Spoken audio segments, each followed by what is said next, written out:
408페이지죠. 408페이지. 지난 시간에 이제 췌장이죠. 간하고 췌장하고 그다음에 미량 영양소 중에 비타민 하고 있었죠. 그래서 지용성 비타민, 기름에 녹는 거, 수용성 비타민, 이런 거 얘기하고 비타민 A는 그쵸? 그 어두운 데서 우리 눈이 볼 수 있게 하는 그 조절 장치 기능을 한다. 그런 얘기들 했었어요. 자, 그리고 이제 뼈에 흡수되도록 한다. 그 다음에 이어서 진행해 보도록 하겠습니다.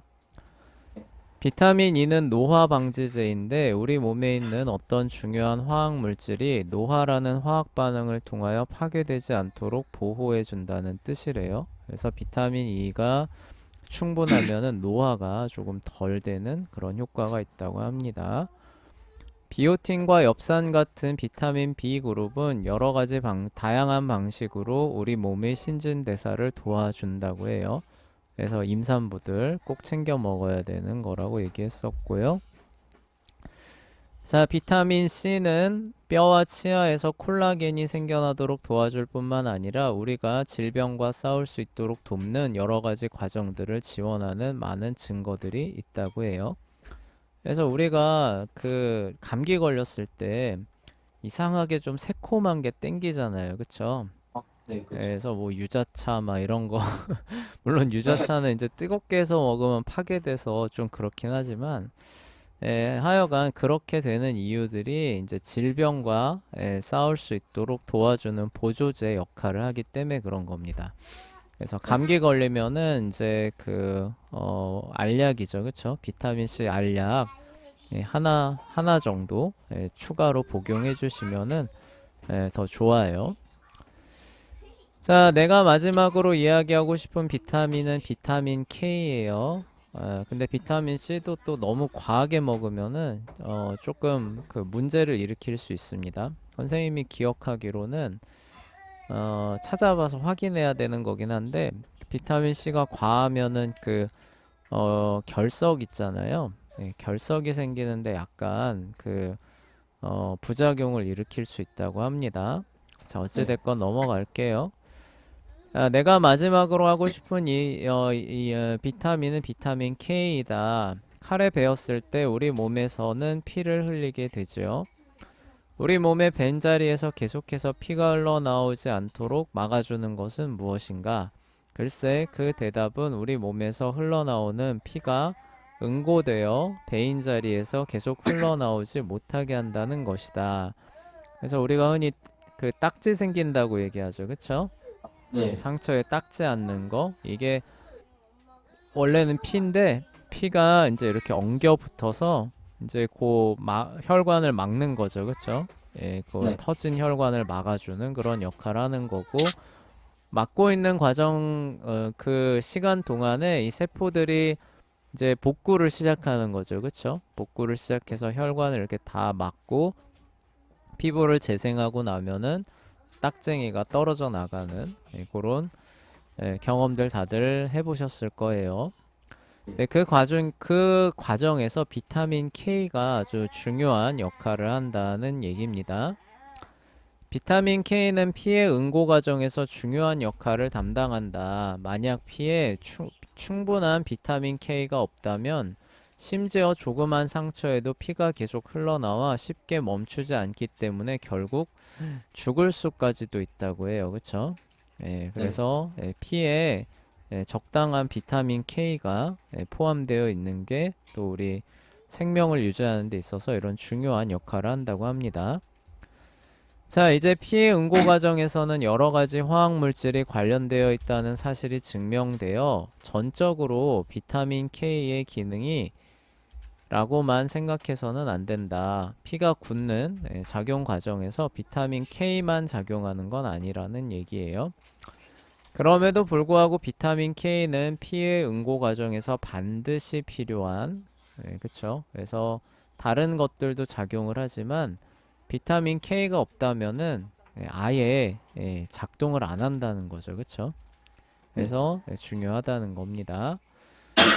자, 이렇게 해서 이제 그 비타민을 쭉 설명을 했고요. 네, 미량 영양소 중에 이제 무기질이 있는데 무기질을 살펴볼게요.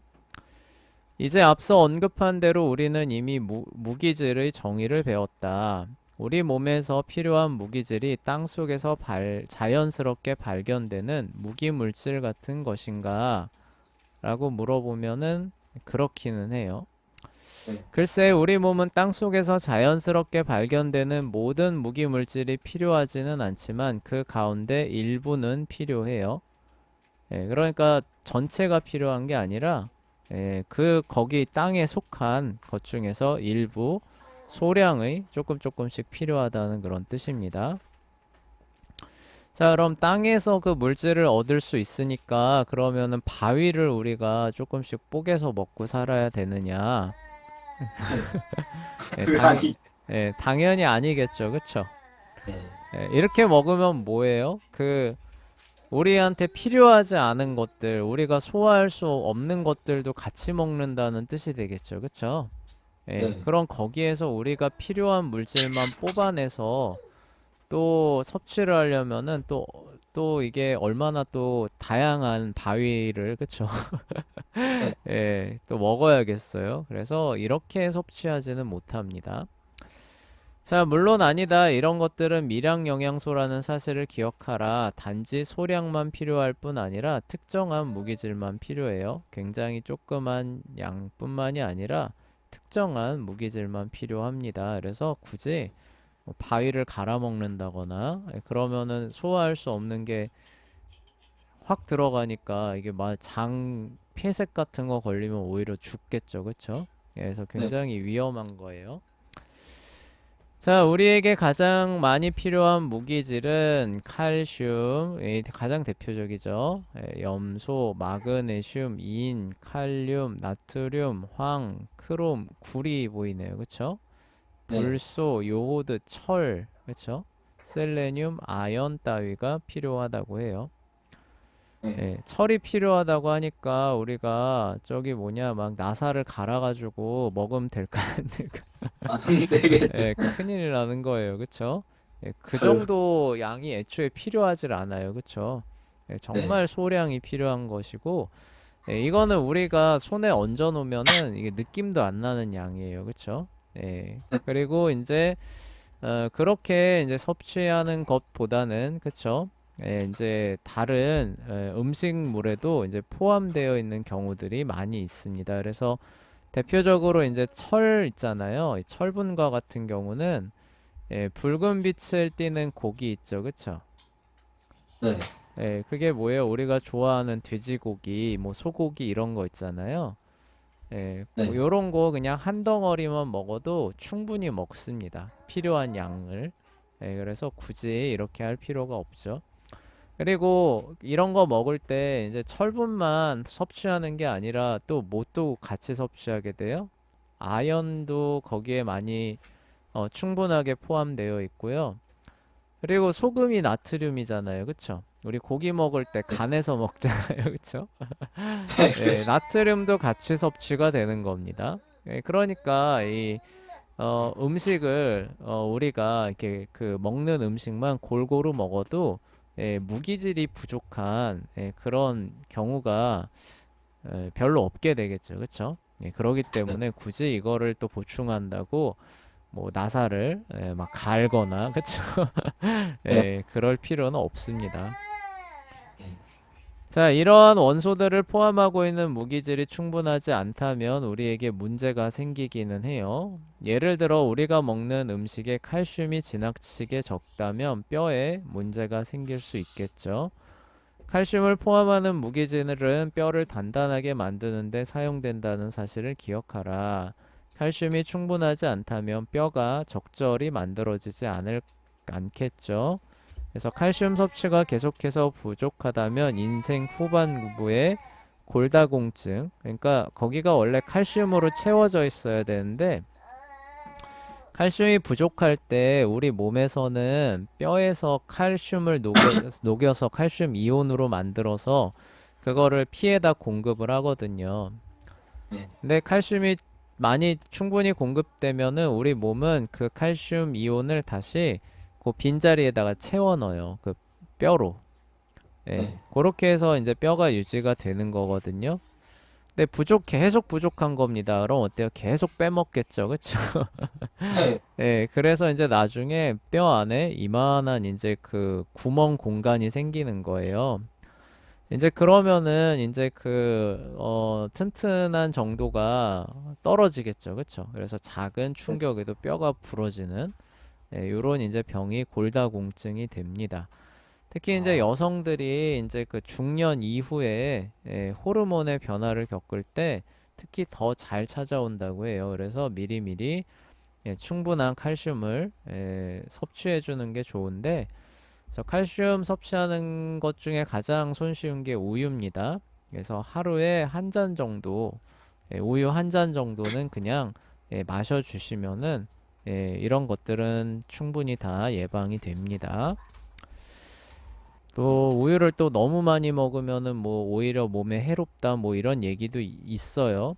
그런데 하여간 한 잔 정도 먹는 거는 오히려 훨씬 더 도움이 많이 됩니다. 그래서 하루에 한 잔 정도는 규칙적으로 빼먹지 말고 마셔주시는 게 훨씬 좋습니다. 자, 철은 우리 몸 전반에 걸쳐 산소를 운반하는 체계의 중요한 부분이 되어 우리가 그러니까 우리 피가 빨간 이유가 적혈구 때문에 그런데 그 적혈구에 있는 헤모글로빈이라고 하는 친구가 산소를 운반해주는 친구라는 건 알고 계시나요? 네, 알고 아, 계시죠, 그쵸? 네, 네. 근데 그 헤모글로빈이 어떻게 산소를 운반하냐면은 이 철에다가 산소를 반응시켜요. 아, 예, 그래서 산화철의 형태를 아마 만들 겁니다. 예, 그리고 이렇게 된 이제 철의 색깔이 우리가 알고 있는 그 굉장히 뭐라고 해야 되나? 약간 좀 붉은빛. 그래서 우리 네. 그 녹슨 철 이런 거 보시면은 약간 좀 붉은색 띠잖아요. 그쵸? 네. 예, 그래서 이제 그 피가 그 더 선홍색이 되는 겁니다. 이 산소가 풍부한 저 피는.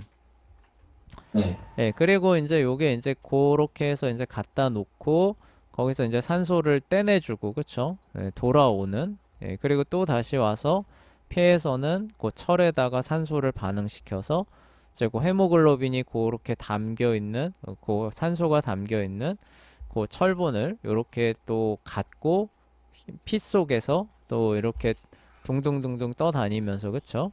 그런 것들을 또 운반해주는 요런 역할로 우리 몸에 산소가 공급이 되고 있다고 해요. 자, 그러니까 이제 철분이 부족하다. 그러면 어떤 일이 벌어지냐면은 피가 부족한 거는 아니에요.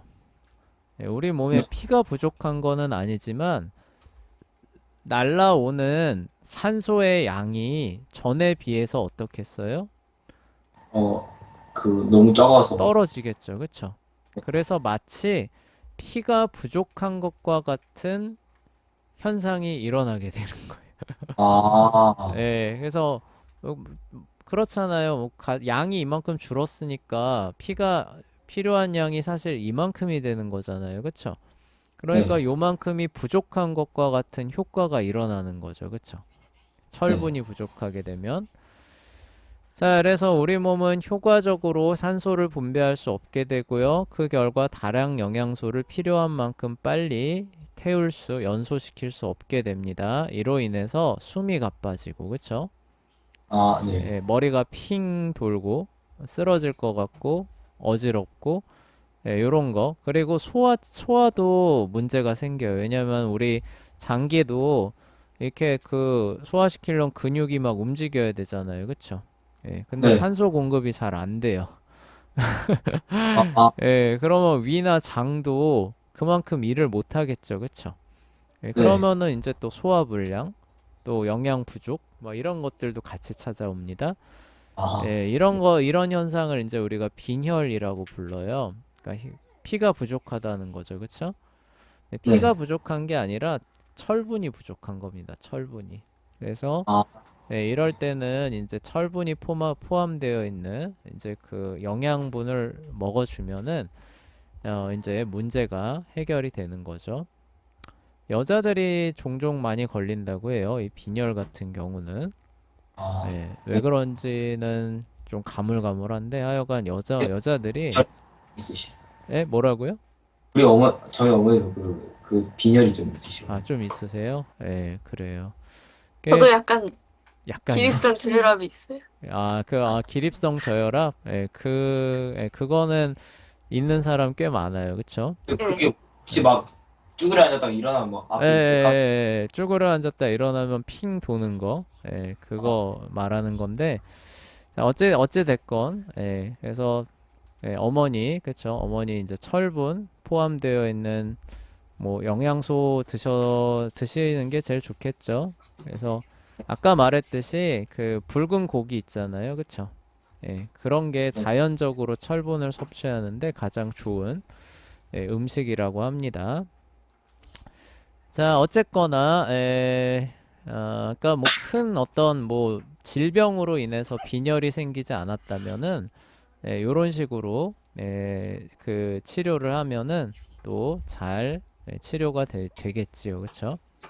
네. 자, 넘어가 볼게요. 자, 비록 비타민과 광물질이 소화 과정의 중요한 부분이기는 하지만 우리 몸은 굉장히 효율적이고 정교하게 조화를 이루는 기계 장치다.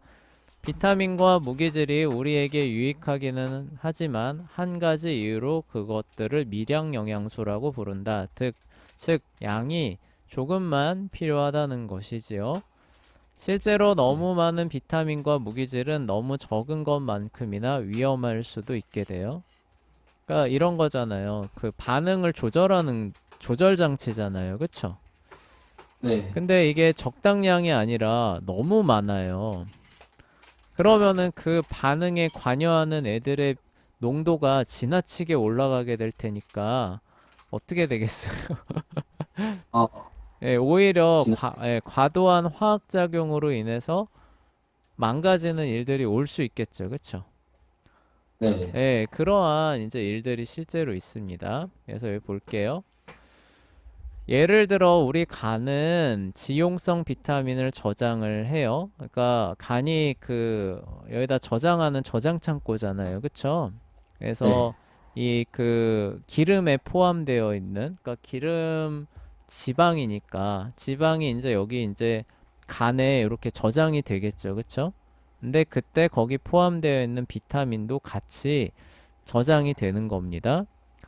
근데 너무 많이 섭취하면은 이 비타민들이 이 간에 너무 많이 쌓이는 거예요. 그래서 우리 몸은 그것들을 제대로 활용할 수 없어서 쌓아두는 것으로 끝나게 되는 거죠. 그러니까 쓰는 게 아니라 간에 계속 쌓이는 겁니다.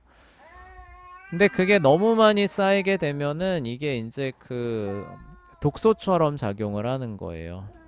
네. 그래서 치명적일 정도로 많은 양이 쌓이게 되면은 간이 망가지게 되는 겁니다. 그러니까 간이 네. 다른 독소를 해독을 해줘야 되는데 이 너무나도 많이 쌓인 비타민으로 인해서 그 해독 작용이 저하되거나 망가지는 거죠. 그렇죠? 아, 네. 그래서 비타민 A를 너무 많이 먹게 되면은 간 손상, 탈모, 오히려 흐릿한 시력. 이게 그 아까 눈에 보는 것과 관련된다라고 얘기했잖아요. 그쵸? 네, 예, 그쵸. 이게 어두운 데서 보이게 하는데 특별히 관여하는데 이게 너무나 많이 관여를 하는 거예요. 그쵸?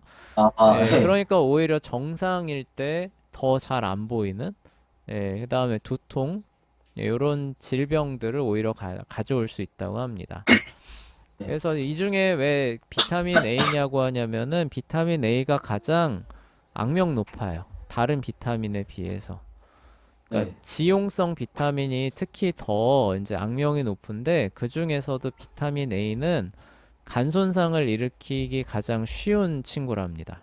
그래서 그 비타민 A 영양제 그 주의사항에 보면은 건강한 사람은 절대 먹지 말라는 그 주의 문구가 들어 있어요. 진짜. 그러니까 비타민 A가 건강한 사람이 먹으면은 이제 네. 과다한 복용으로 인해서 그게 간에 쌓이게 되고 간을 손상시킨다는 거를 이미 의사들이 알고 있거든요. 그래서 아, 예, 그 특별한 경우 외에는 비타민 A 건강한 사람은 복용하지 말라고 아예 주의 문구가 붙어 있습니다. 그거는 영양제인데도 붙어 있어요.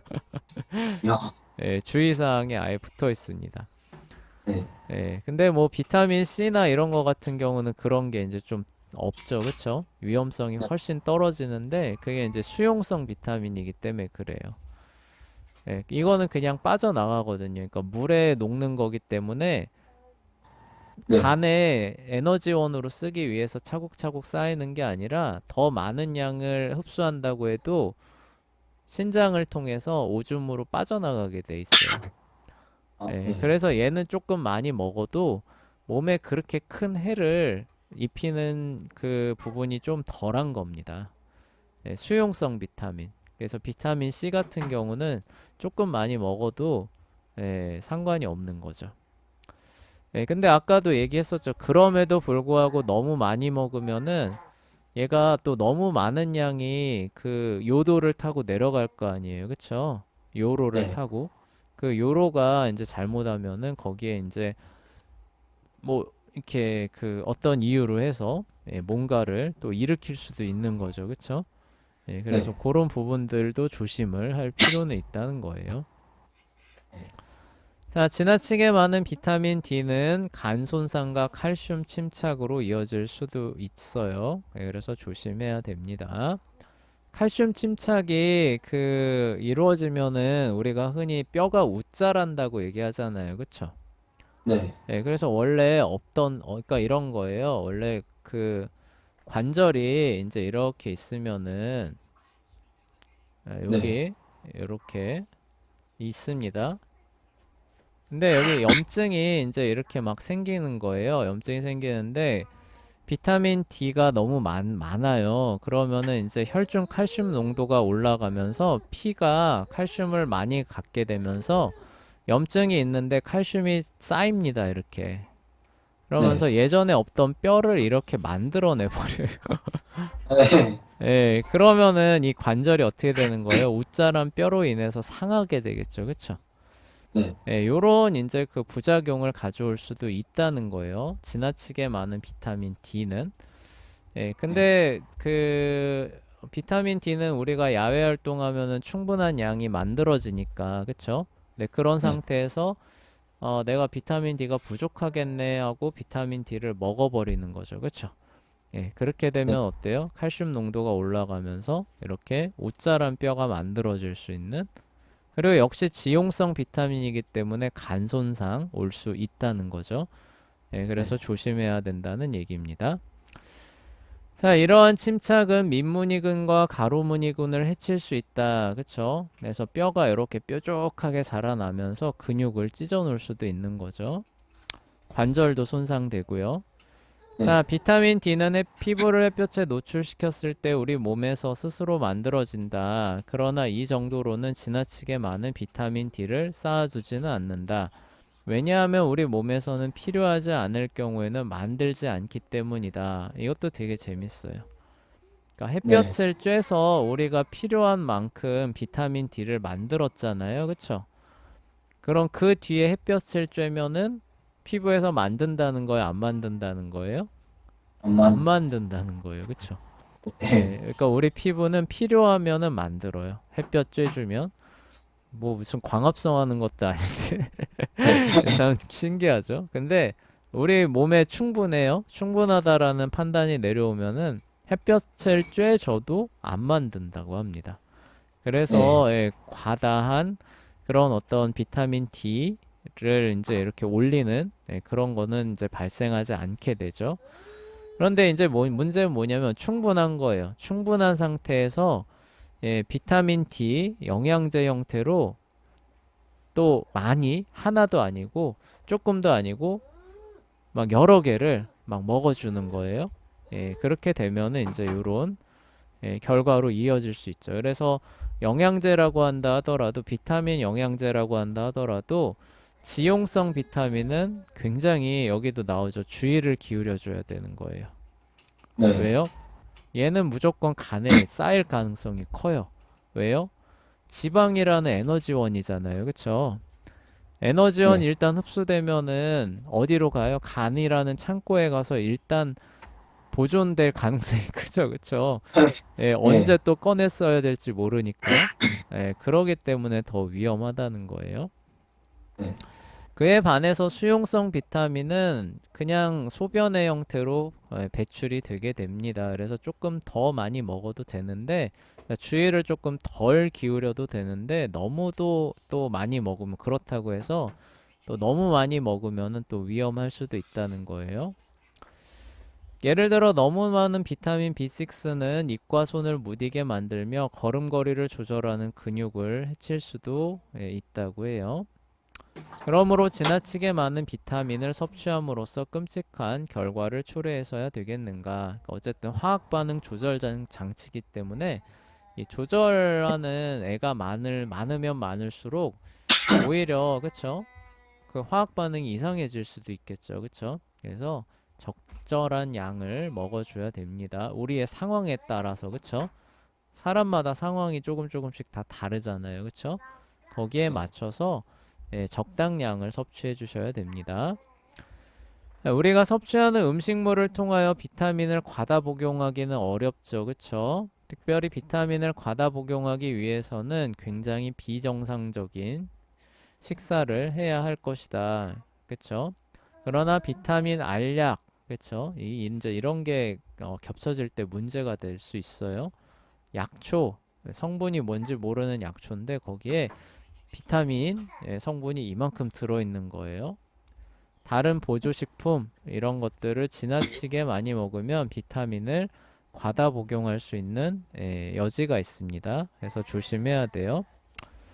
미국 정부는 각 비타민에 대하여 하루 권장량을 발표했다고 해요. 이런 지침을 지키기만 한다면 누구나 안전하게 비타민을 섭취할 수 있다는 거죠. 그러므로 지나치게 많은 비타민을 섭취하지 않기 위하여 종합 비타민 제품을 사용할 수 있다고 해요. 일반적으로 어떤 비타민의 하루 권장량보다 서너 배를 섭취하는 것은 권장되지 않는다고 합니다. 예를 들어 정기적으로 비타민 A의 하루 권장량보다 5배나 많은 양을 섭취한다면 비타민 A에 대해 언급한 좋지 않은 결과가 나타날 수 있다고 해요. 네, 우리가 이거를 흔히 말해서 메가도즈라고 얘기를 하잖아요. 그러니까 도즈라고 하는 게 이제 한 번, 이제 그 섭취할 때 양인데 그거를 이제 늘리는 거예요. 훨씬 네. 더 많이 그쵸? 단위로 늘리는 겁니다. 그렇게 했을 때 이제 뭐 그 얻을 수 있는 유익들이 이제 있다고 믿고 그렇게 하는 거죠. 그쵸? 예, 네. 그런데 조심해야 될 부분도 있다는 거예요. 그쵸? 예, 네. 그렇게 했다가 이런 데 걸리면 어떻게 되는 거예요? 오히려 저기 해를 입는 거죠. 그쵸? 네. 그래서 선생님이 얘기하는 거는 이제 뭐 감기에 걸렸다. 그러면 비타민 C 알약 뭐 한 알이나 두 알 정도, 그쵸? 예, 그냥 네. 더 먹어주면은 아까 질병과 싸우는데 도움이 된다 이렇게 했잖아요, 그쵸? 예, 네. 그냥 그 정도에서 이렇게 조절을 자기 그 상황에 맞춰서 조절해야지. 이 메가도즈 하는 사람들은 이 어마어마한 양을 먹어요, 그쵸? 예, 네. 그렇게 하시는 거는 위험합니다. 예, 좀 위험하고 설령 어떤 효과가 있다고 한다 하더라도 또 다른 사람한테는 그게 큰 해를 갖다 줄 수도 있거든요. 예, 그래서 그런 부분들 그 참고해 주시면 될 것 같아요. 시간이 또 애매하게 남네요. 그죠? 아, 네. 지난 시간에도 그러더니 그렇다고 이걸 또 끊을 수는 없고 시간이 너무 아깝죠. 그래서 넘어가 보도록 합시다. 또 이어서 해볼게요. 다음 시간에. 자, 우리가 지금 소화계를 다뤘죠. 소화계. 그쵸? 네. 네, 네. 쭉 해가지고 그 장을 거쳐서 그쵸? 쭉 소화계를 다뤘어요. 자, 근데 이 소화한 영양소를 우리가 사용하기 위해서는 뭐가 필요해요? 산소가 필요하죠. 그쵸? 네. 그 산소를 우리 몸이 얻어내는 그 계통은 소화를 통해서 얻어내나요? 아니요. 아니죠, 그쵸? 네, 호흡이라고 하는, 그쵸? 호흡계를 통해서 얻죠, 그쵸? 네. 그렇게 얻은 산소를 그럼 우리 몸의 각 부분에 전달해주는 역할도 소화계가 담당하나요? 아니요. 아니죠, 그쵸? 네, 혈관이라고 하는 순환계가 담당하죠, 그쵸?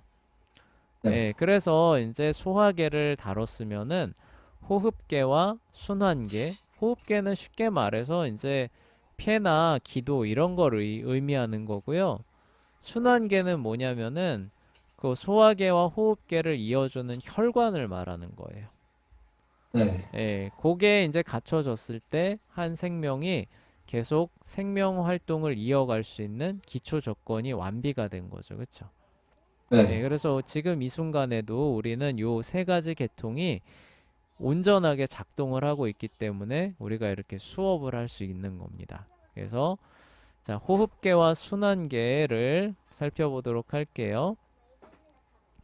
앞의 단원 12와 13에서 영양분과 인간의 소화 계통을 다루었어요.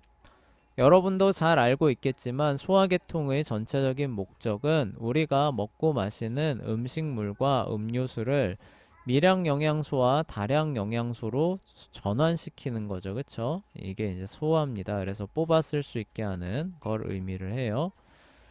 미량 영양소는 우리 몸 전반에 걸쳐서 일어나는 화학 반응을 지원하는 역할을 담당하는 반면, 그쵸? 그래서 조절 장치, 비타민, 다량 영양소는 에너지원으로 연소되어 산소랑 반응시켜서 에너지를 뽑아내는 겁니다. 네. 이 두 개의 단원을 공부한 결과 여러분은 신체의 설계와 복잡성을 깊이 이해했을 것이다. 그쵸? 참 놀랍죠. 그쵸? 네. 자, 물론 우리 몸에서 영양분이 필요한 세포에게 그것을 전달할 방법이 없다면, 그쵸? 소화계가 이렇게 해서 영양소들을 쏙쏙쏙 뽑아냈는데, 그걸 전달해 줄 수 있는 그 방법이 없다면은 소화계가 의미가 없겠죠. 그쵸? 예, 네. 소화시키면 뭐예요? 그쵸? 전달을 해줘야 되는 거잖아요. 그쵸? 네. 그와 더불어 우리 몸은 원하는 만큼 많은 다량 영양소를 가질 수는 있지만 적절한 산소 공급이 없다면, 그쵸? 이제 네. 순환계 혈관이 다 연결이 됐어요. 그래서 이제 영양분이 전달이 됩니다. 근데 그거를 불 붙이는데 필요한 산소가 공급이 안 되네. 예, 그럼 네. 또 아무 의미가 없죠. 그러한 다량 영양소들은 결코 에너지를 얻기 위하여 연소될 수 없었을 것이다. 그리고 또 하나 있어요. 또한 다량 영양소가 연소되면서 생겨나는 이산화탄소를 제거하는 방법이 없다면 우리 몸은 스스로 내뿜는 독가스로 인해 급격히 죽어가게 될 거예요. 만약에 여기 이 공간을 딱 밀폐를 시킨다고 해봅시다. 꼭꼭 닫아 놓는 거예요. 그쵸? 꼭꼭 닫아 놓고 거기다 불을 떼 놓는 거예요. 그러면 어떻게 될까? 어, 그 불이 안 붙, 예, 우리 그 얘기 가끔 들어본 적 있죠. 뭐 일산화탄소에 중독돼서 네. 사람이 목숨을 잃었다. 그런 네. 경우가 왜 생겨요? 연탄 떼서 이제 난방을 하고 있는데 거기서 나오는 연탄가스가 방으로 흘러드는 거잖아요. 그쵸? 네. 근데 그 흘러든 연탄가스가 밖으로 못 빠져나간 상태에서 머물러 있게 되다 보니까 어떻게 돼요? 우리 몸이 거기에 중독돼서 죽어가잖아요. 그쵸? 네. 예, 그거랑 비슷한 현상이 세포 하나하나에서도 사실 일어나고는 있어요. 그쵸? 왜냐면 네. 연소시키고 불 붙이는 거잖아요. 그쵸? 네. 연탄 떼는 거랑 비슷하잖아요. 그쵸? 네. 그쵸. 예, 그러면 여기서 나오는 일산화탄소, 정확히 말하면 이산화탄소겠지만, 이산화탄소를 적시적기에 제거를 해줘야 에너지는 얻었으면서 이 세포는 살릴 수 있겠죠. 그쵸? 네. 예, 이게 이제 순환계가 담당하는 그런 이제 역할이 되는 거예요. 산소를 공급해주는 역할도 하지만, 거기서 뭐예요? 이제 그렇게 해서 나온, 그쵸? 이거 뭐라고 얘기하지? 하여간 것들을 다시 회수해 오는 거예요. 회수해 와서 몸 밖으로 배출해 주는 그 운반자 역할을 하는 게 순환계입니다. 자, 그게 바로 인간의 순환계와 호흡계가 필요한 이유다. 주로 심장과 혈관으로 구성되는 인간의 순환계는 인체의 모든 조직으로 산소와 영양소를 전달해요. 그리고 우리 몸의 세포에서 폐기물이라고 하면 될 텐데, 그쵸? 폐기물을 거두어서 그것들을 내다버릴 수 있는 기관으로 전달해요. 그게 바로 이제 허파죠, 그쵸? 폐. 주로 폐로 구성되어 있는 호흡계는 우리 몸이 주변의 공기로부터 산소를 흡수를 하지요. 그리고 이 피가 모아온 폐기물, 이산화탄소를 모아서 방출하게 됩니다. 이 두 가지 계통은 서로 한데 얽혀 있기 때문에 두 가지를 한꺼번에 다루는 게 합리적이지요. 그게 바로 이번 단원에서 시도하려는 것이라고 합니다. 그래서 쉽게 말해서 폐를 중심으로 하는 호흡계, 그 다음에 뭐예요? 심장과 혈관을 중심으로 하는 순환계를 이번 단원에서 공부하겠다. 이제 그런 얘기가 되겠습니다. 그리고 순환계는 뭐예요? 산소와 영양분을 공급하고 폐기물을 주워오는 역할. 그리고 이제 호흡계는 뭐예요?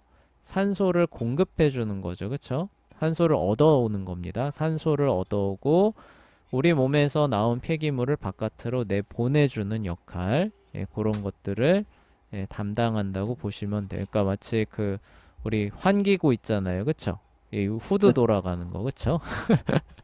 네. 그런 역할도 호흡계가 우리는 산소를 얻는 것만 계속 얘기했었잖아요, 그쵸? 근데 네. 이렇게 후드 돌려서 이렇게 유해가스를 내보내주는 그런 역할도 감당한다라는 그런 얘기입니다.